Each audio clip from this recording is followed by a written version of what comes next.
Good morning Varinder, स्वागत है आपका। शुरुआत करें अच्छी नतीजों के साथ। आई एम श्योर आज तो लिस्ट बड़ी लंबी होगी, ढेर सारे रिजल्ट्स वायदा कारोबार से भी हैं, कैश से भी हैं। बताएं पहले क्या पसंद आया आपको। गुड मॉर्निंग सर, आपको और सबको।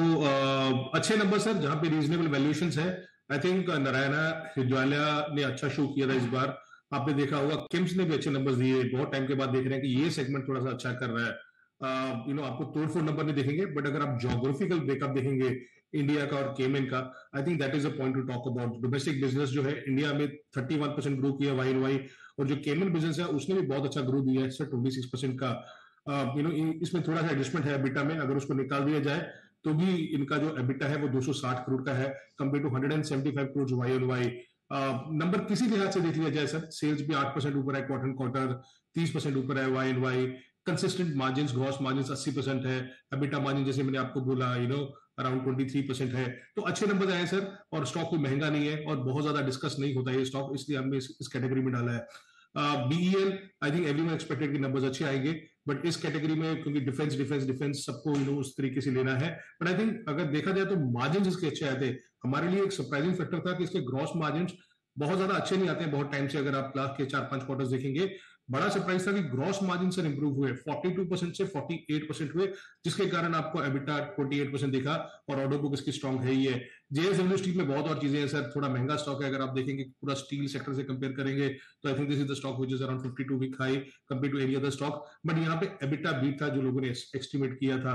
वॉल्यूम 27% थे, जो लोगों ने सोचे थे 6.5 मिलियन टन के आसपास रहेगा, बट आई थिंक एबिटा पर टन जो है वो 12,150 के आसपास रहा। लोग 11,500 सोच रहे थे। एसएल प्रोपैक सर, बहुत एचएनआई का इंटरेस्ट है स्टॉक में, आई थिंक बहुत टाइम के बाद, बिकॉज ये कंपनी है जहां पे ग्लोबल ज्यादा रेवेन्यू आता है, अलग अलग मार्केट से वहां से आता है। तो अभी अगर ग्लोबल रिकवर कर रहा है तो लोग इसको अभी देखना चालू किए हैं। किसी भी सेक्टर, किसी भी ज्योग्राफी में देख लीजिए, इन्होंने बहुत अच्छा परफॉर्मेंस किया था बहुत टाइम के बाद, और सस्ता स्टॉक है, कोई महंगा नहीं है। सीमेंट में sir star cement, I think this is one stock जहां पे नंबर्स अच्छे आए हैं। नेट कैश कंपनी है, वैल्यूएशन भी अट्रैक्टिव है इस कंपनी के। एबिटा पर टन पे, ईवी पर टन पे देखेंगे तो नंबर्स भी ठीक है। वी वर सरप्राइज कि किस तरीके से एबिटा बढ़ा। एबिटा 53% क्वार्टर क्वार्टर और 47% वाई ऑन वाई बढ़ा। और एज आई सेड, इन्होंने कॉस्ट कट की है। अगर आप देखेंगे रेवेन्यू ग्रोथ अगर 33% आई थी सर, इसे कॉस्ट 80% ऊपर बढ़े हैं quarter quarter, but Y on Y 4% ऊपर गए हैं, इसलिए आपने देखा कि नंबर्स अच्छे आए। कुछ और स्टॉक्स जैसे नीलकमल सर, इसकी ज्यादा बात नहीं होती है, तो नीलकमल के नंबर्स अच्छे आए थे। I think they have done very very well. EBITDA almost double हो गया सर उस कंपनी का। मार्जिन 12% हो गए, जो 7% थे वाई एन वाई और 10% थे quarter quarter. I think this is a strong company, धीरे धीरे से अपना काम करता रहता है। वैल्यूएशन भी बहुत ज्यादा महंगे नहीं है। और शुगर जैसे मैंने बोला सर, अच्छा कर रहा है, स्पेशली एथेनॉल और पावर अच्छा कर रहा है। डालमिया भारत शुगर के नंबर्स बहुत अच्छे थे सर। सेल्स अगर ऑलमोस्ट डबल हो गई है क्वार्टर क्वार्टर, 34% ऊपर भी वाई एन वाई। अगर आप सेगमेंट देखेंगे तो सेगमेंट में clearly sugar is coming back. 83% up sales in sugar, 17% Y on Y. Ethanol देखिए सर, 40% ऊपर है क्वार्टर क्वार्टर, और कोई बहुत महंगा स्टॉक नहीं है। कुछ अदर स्टॉक्स है जैसे फिनोटेक्स केमिकल्स हुआ सर, डब्ल्यूपीएल हुआ, कैमबॉन्ड केमिकल्स हुआ, इन सबके नंबर्स अच्छे आए सर, छोटे जो स्टॉक्स हैं।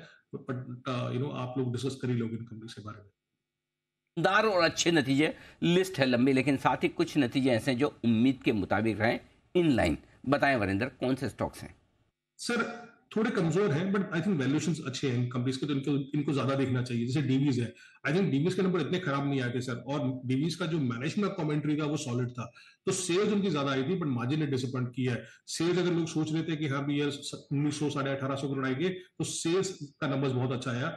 I think that is one important thing. और उनके मार्जिन थोड़े से कमजोर है, जो लोग सोच रहे थे, मार्केट में सोच रहे थे, पीपल एक्साइटिंग 28-29% आएंगे, उसके सामने 25% आए। But I think the more important thing for Divis is ठुका हुआ स्टॉक है, सस्ता स्टॉक है, और मैनेजमेंट का कमेंट्री आगे जाके अच्छा है sir. I think this is one stock जहां पे देखना चाहिए लोगों को। JK Lakshmi cement outperformer stock in the cement category sir. इस बार हाई कॉस्ट इन्वेंट्री ने इनके कॉस्ट को 80% ऊपर किया क्वार्टर क्वार्टर। जैसे मैंने आपको बोला स्टार सीमेंट का, तो सर वाई वाई देखे तो कॉक्स नीचे है, -2-3% है, बट इसका जो है था कॉक्स 37% ऊपर है वाई वाई, और जिसके कारण इसका एबिटा को हिट हुआ है। तो EBITDA is down 28% Y Y, EBITDA -12.5% रहेंगे जेके लक्ष्मी के। और ultra marine and pigment sir, I think nothing coming in this numbers. But कुछ स्टॉक्स है सर जो महंगे हैं, महंगे हैं, एक्सपेंसिव है और बहुत I will say weak results आए हैं कोचिन शिपयार्ड क्लियरली। मगर आई थिंक आगे जाके अपने सबको ये सोचना पड़ेगा सर कि ये जो शिप बिल्डिंग सेक्टर ना, इसको क्वार्टर क्वार्टर देखना चाहिए कि नहीं देखना चाहिए।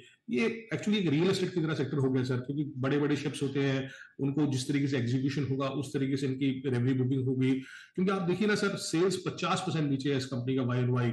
EBITDA लॉस आया है, ग्रॉस प्रॉफिट मार्जिन जो एक टाइम पे 64% होते थे 32% रह गए क्वार्टर क्वार्टर। तो it is all led by कि हाँ भी कितना एग्जीक्यूशन किया। तो इस क्वार्टर में एग्जीक्यूशन नहीं हुआ, जिसके कारण बहुत बेकार नंबर आए।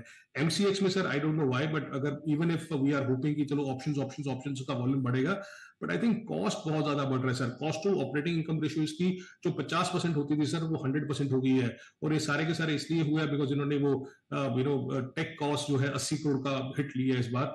दैट इज वाई EBITDA से 2 करोड़ रह गया सर, 2% मार्जिन रह गए। और Balaji amines one of the favourite stock among a lot of investors, but this time it was very bad and specially due to amines business. Amines business का sales देखिए, segmental sales देखिए sir, 780 crore से 470 करोड़ रह गए और वॉल्यूम ऑफ टेक नहीं हुआ, price correction भी हुआ है इस कंपनी में in terms of the amines. The amines business was very bad and that led to a howler numbers coming from Balaji amines. Margin 20% ही रह गए। और आई डोंट नो सर, कुछ कंपनीज है जैसे Waaree renewable, a lot of people keep on talking about this company without realising कि हाँ इतना आसान नहीं है। नंबर्स बहुत खराब आए थे वारी के sir, and other stocks like Aditya vision and all, nothing more, but because valuation expensive है, कुछ ज्यादा कुछ उसमें आया नहीं। ओके, तो ये है आपके इनलाइन और ख़राब नंबर्स भी, जहाँ पर आज एक्शन 10% नीचे है। और रिन्यूएबल्स ये स्टॉक जहाँ पर एक्शन कमजोरी की तरफ आपको नजर आएगा।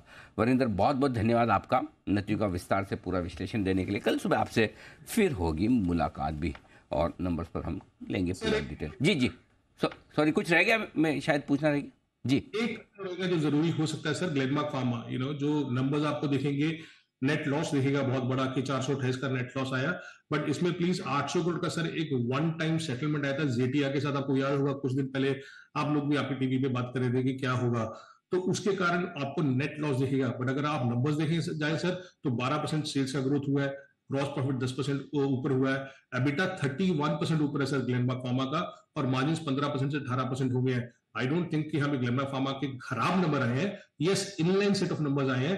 और जो आपको लॉस दिखा इतना बड़ा, वो वन टाइम सेटलमेंट है 800 करोड़ का जो जेटीए के साथ हुआ है, उसके कारण आपको दिखा है। आई think this could be one stock again, a lot of people could be watching and the management commentary could be very important. जैसे मैंने बोला सर, खराब नंबर आ रहे हैं तो आपको उनको ज्यादा देखना चाहिए कि क्या हुआ क्या नहीं हुआ, बिकॉज कुछ सेक्टर्स है, कुछ स्टॉक्स हैं बहुत टाइम से चले नहीं है। बीवीएस हुआ, ग्लेनमार्क फार्मा हुआ, there people will come. Even Sun TV का नंबर सर इस बार अच्छा आया था, और सन टीवी का आई थिंक अपग्रेड भी आया, और Sun TV again falls into the category of stock चला नहीं हुआ, कुछ किया नहीं हुआ, सस्ता स्टॉक है।